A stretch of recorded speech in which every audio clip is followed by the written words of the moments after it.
All right, let's jump right into this explainer and demystify what is arguably the single most geopolitically complicated chessboard in the entire world. For basically our whole lives, the Middle East has been almost totally synonymous with warfare, instability, and conflict.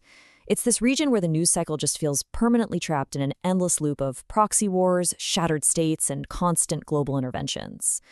But, to truly grasp why this keeps happening, we really have to strip away the daily headlines and look straight at the structural foundation of it all.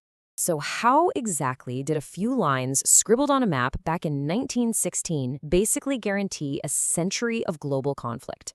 To figure out why this region seems so trapped in forever wars, we have to look at the direct, undeniable cause and effect relationship between historical mapmaking and modern conflict. Because the chaos we see today, it's not random at all. It's practically the mathematical result of an artificial blueprint. We're going to rewind the clock just over a century to see how the borders we all totally take for granted today were actually forged in secret, setting a massive ticking time bomb for the future. Here's our roadmap for today. We'll start with number 1, the lines on a map. 2, the black-gold complication. 3, the Arabia Cold War. 4, the overpowered microstate. And finally, 5, the global chokeholds. Let's get right into it. Section 1. Lines on a map. The original sin of geopolitics. Okay, let's compress this history a bit. For centuries, the Ottoman Empire ruled a vast, incredibly diverse tapestry of people, and they mostly managed it by strictly repressing any form of local nationalism. But when they made the really fateful decision to enter World War I back in 1914, British and French diplomats essentially decided, well, the empire has to be dismantled. So in 1916, two men, Mark Sykes and Francois-Georges Picot, literally carved up the region in secret. They just drew these zones of colonial influence, which eventually forged the modern borders that were finalized by the Treaty of Lausanne in 1923. And honestly, the core problem here was just pure arrogance. These diplomats drew lines based entirely on their own imperial interests and some older, totally arbitrary administrative zones. They paid basically zero attention to the complex living mosaic of religious beliefs, languages, and ethnicities actually existing there on the ground. The reality on the ground clashed so violently with these arbitrary borders. You suddenly had groups with entirely different identities, Sunni Arabs, Shia Arabs, Kurds, literally smashed together into brand newly invented countries like Iraq and Syria. Meanwhile, the Kurdish people, who number around 40 million today, were left completely stateless, just divided up as minorities across 4 different countries. It was an absolute recipe for internal fragmentation right from day one. Moving on to Section 2, the black-gold complication, the ultimate accelerant. Now get this, the Persian Gulf Basin alone contains roughly half of the entire planet's proven oil reserves. Let that sink in. Half.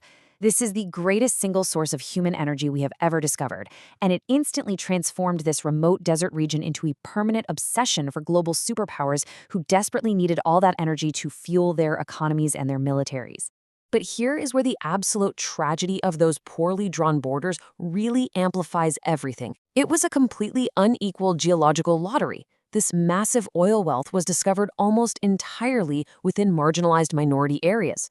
So, for example, in Iraq, the oil was found mostly up in the northern Kurdish areas and down in the southern Shia Arab areas, while the politically dominant Sunni center had almost none. Over in Saudi Arabia, the vast oil fields sit directly underneath the eastern province, which is actually home to the country's Shia minority. And the timing of all this? It's just wild.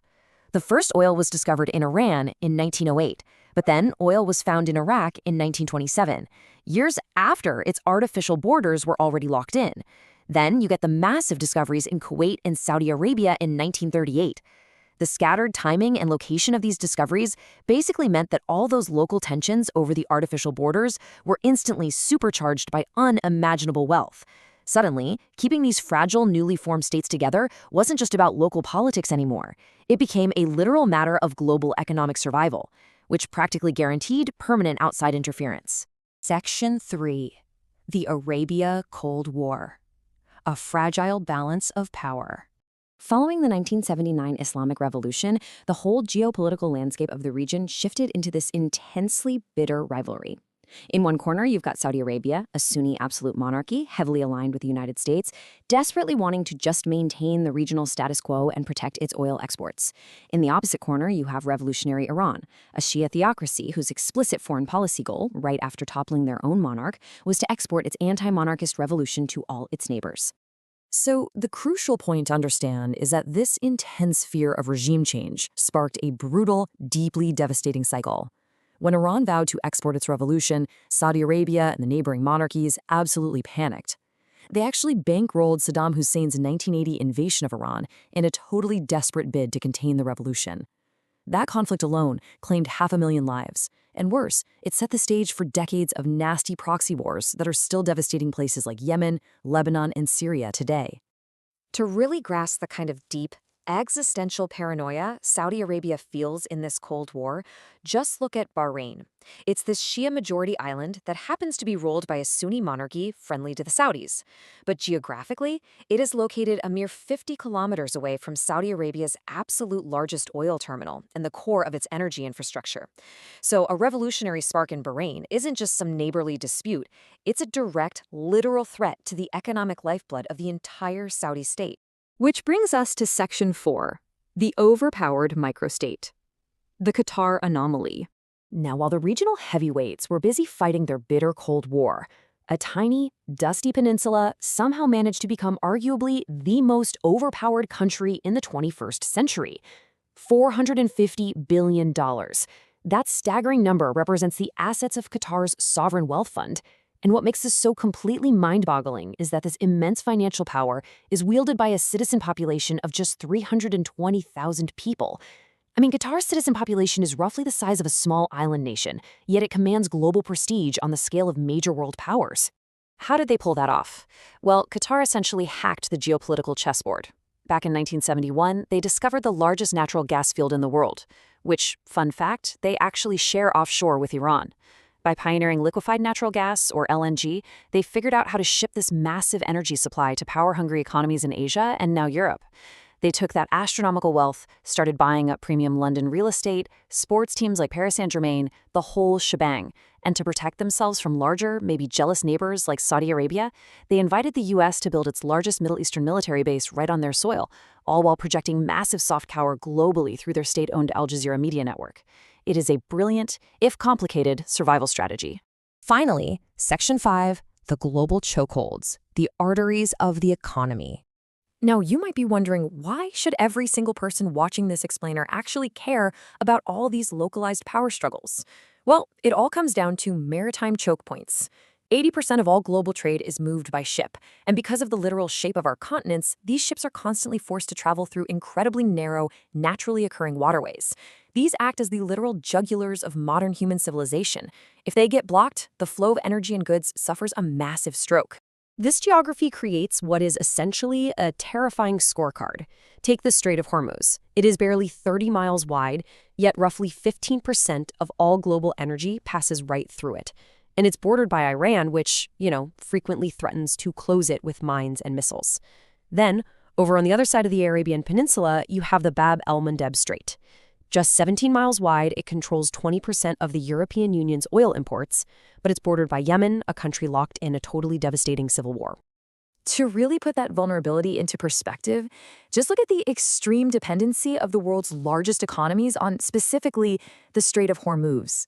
Japan relies on it for nearly 80% of its oil. South Korea imports roughly 70% of its oil through this tiny 30-mile gap. Even China relies on it for 45% of its supply.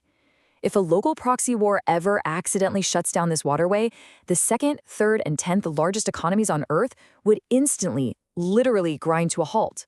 So to summarize everything we've explored today, the modern Middle East is essentially a highly precarious house of cards. The arbitrary borders that were drawn in secret back in 1916 deliberately ignored the realities of the people actually living there. The massive, totally uneven energy wealth discovered shortly after guaranteed that superpowers were going to meddle forever. This created an incredibly fragile proxy Cold War between nervous monarchies and revolutionary theocracies. It allowed tiny microstates to wield unimaginable global influence. And because all of this wealth has to squeeze through incredibly narrow maritime choke points, local instability instantly threatens the entire global economy. All of this history, these artificial lines on a map, these bizarre geographical quirks, they literally impact every single person on Earth today when we turn on our lights or fuel our cars. Which leaves us with a pretty profound question about the future. Knowing that outside powers artificially created the very borders causing this endless friction, can the rest of the world's economy ever truly disentangle itself from the shadow of 1916? Thank you so much for joining me for this explainer, and always keep questioning the maps you see.